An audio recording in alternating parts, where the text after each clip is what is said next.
Semuanya, selamat datang. Terima kasih juga sudah meluangkan waktu untuk hadir dan menyimak video ini. Perkenalkan, saya Andini. Saya kali ini akan membawa rekan-rekan saya kelompok 3, yaitu ada Kak Adetia, Kak Raihan, dan Kak Devi, dan Kak Saifa. Dan hari ini kami akan menemani kalian untuk membahas topik yang pastinya seru dan bermanfaat ya teman-teman. Di video ini kita akan menyelami materi dengan cara yang santai namun tetap informatif. Jadi pastiin kalian tonton sampai akhir agar tidak ada bagian penting yang terlewat. Terus siapkan diri kalian duduk yang nyaman dan menikmati proses belajar ini ya. Semoga apa yang kalian dapatkan bisa nambahin wawasan, membuka cara pandang baru, dan tentu saja memberikan pengalaman yang positif. Yuk langsung saja kita mulai. Semua orang familiar dengan Yogyakarta.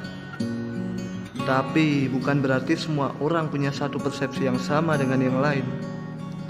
Nyatanya, tak sedikit yang menyebutkan jika Yogyakarta. Lu tahu kan kenapa gue ngajak lu nugas di sini? Oh. Itu sumpah tahu nggak sama keadaan gue yang sekarang? Lu tahu kan? Daripada kamu ngomong terus, mending kamu bantu aku ngerjain tugas. Dengerin dulu kali, itu serius. Emangnya ada apa toh?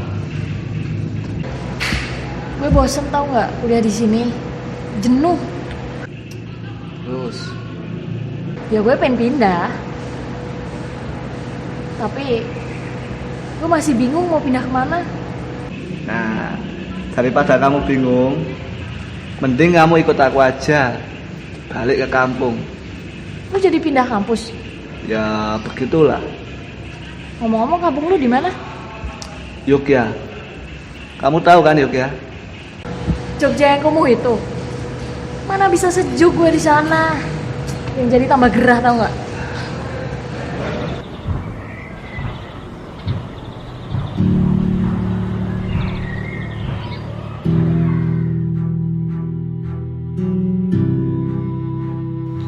Memang persepsi orang lain tidak bisa disalahkan. Tapi memperbaiki sebuah persepsi juga bukan tindakan yang dilarang. Mau kemana? Ini gue mau pulang ke kos dulu, mau packing barang. Kenapa? Emang mau kemana? Belum tahu juga sih mau kemana. Tapi ya toh, Rencananya sih buat sementara waktu ini gue mau pulang ke rumah orang tua gue. emang saranku yang kemarin nggak kamu dengerin. Saran apaan? Pindah ke Yogya aja. Ya ampun, ogah banget tau nggak pindah ke sana, sama aja aku pasti bakalan jenuh juga. Gini ya, kamu cek dulu keadaan di sana.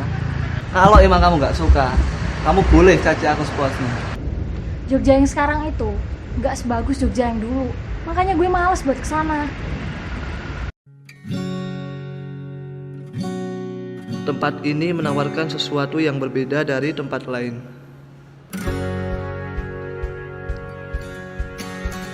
Yogyakarta memiliki segalanya. Begitupun dengan kehidupan di dalamnya. Mulai dari keindahan, keramahan, hingga keharmonisan antar penduduknya. Kamu mending pindah ke Yogya. Yogya bakal bikin kamu bahagia. Enggak seperti sekarang ini. Temanmu di sini cuma aku. Ayolah, ikuti saran aku kali ini aja. Please, pindah ke Yogya. Gak yakin gue. Kenapa? Ya, gue takut aja. Jogja nggak sesuai sama ekspektasi gue. Yang penting kamu ikut dulu. Kamu harus percaya sama teman kamu sendiri. Mengubah persepsi orang bukan berarti egois.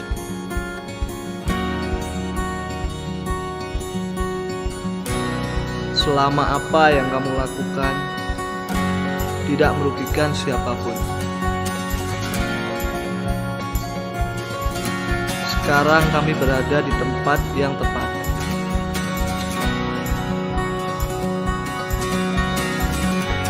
Tempat di mana segala keresahan kami terjawab.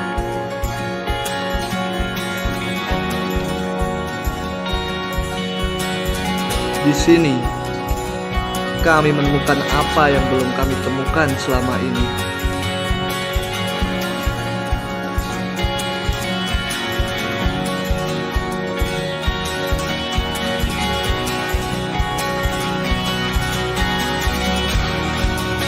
Yogyakarta memang istimewa.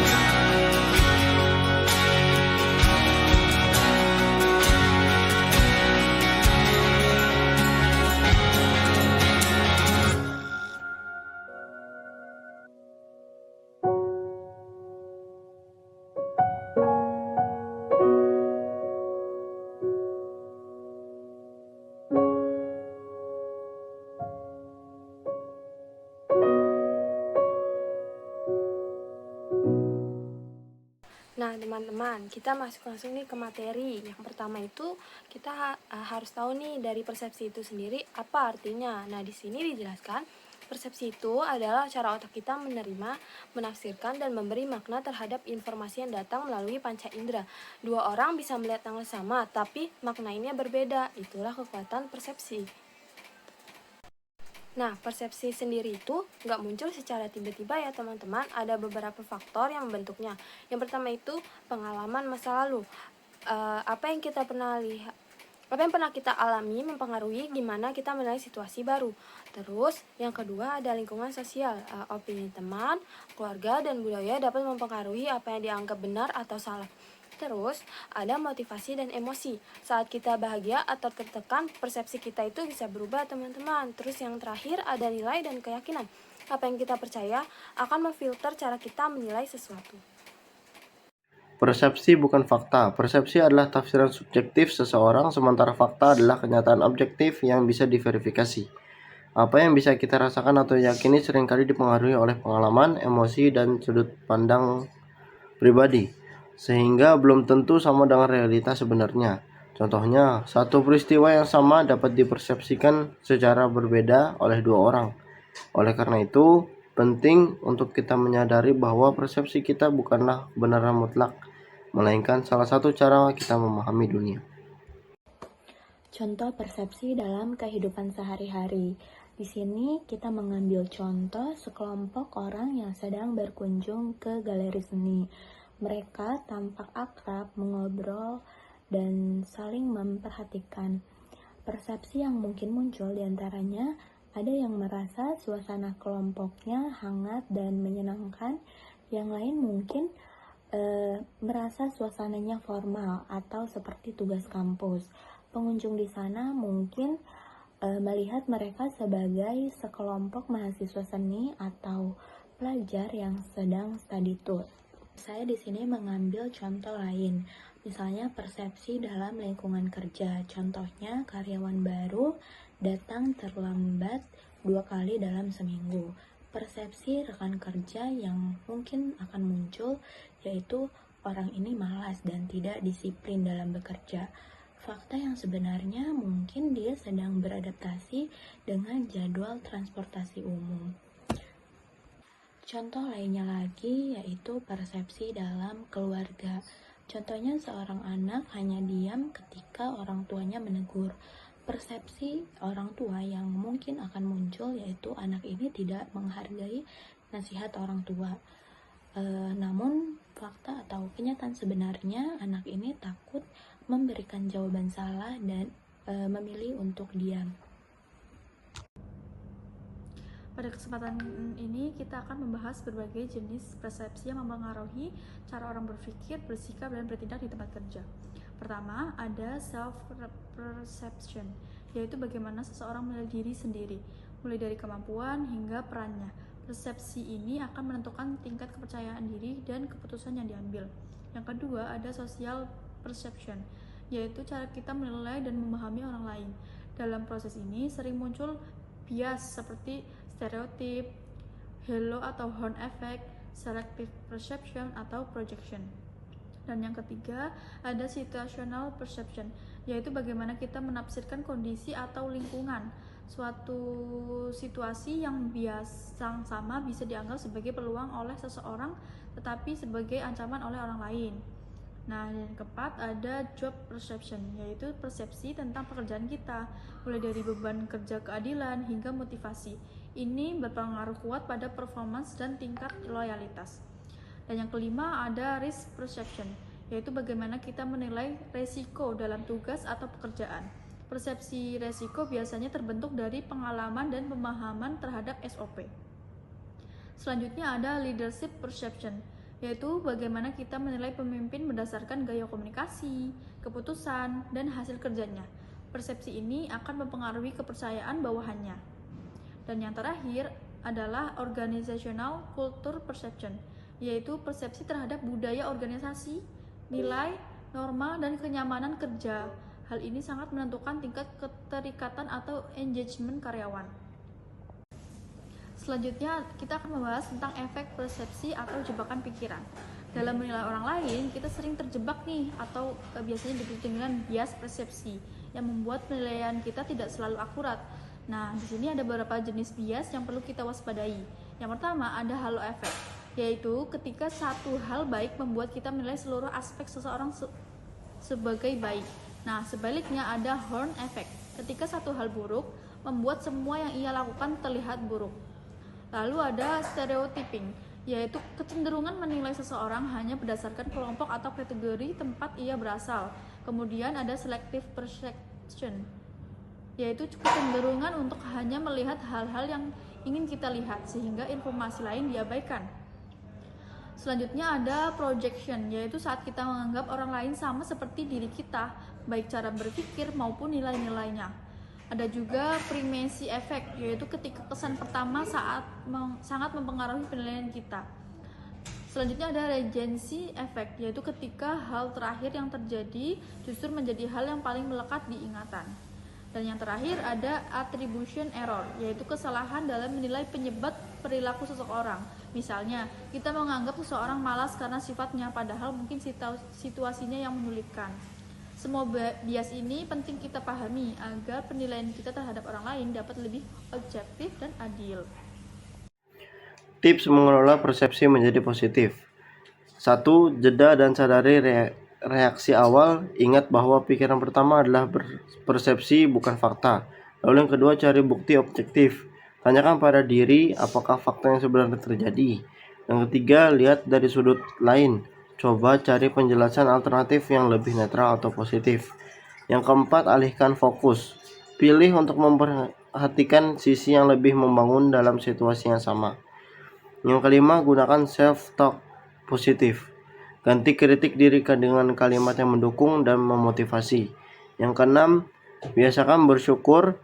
Latih diri untuk melihat dan menghargai hal-hal baik sekecil apapun.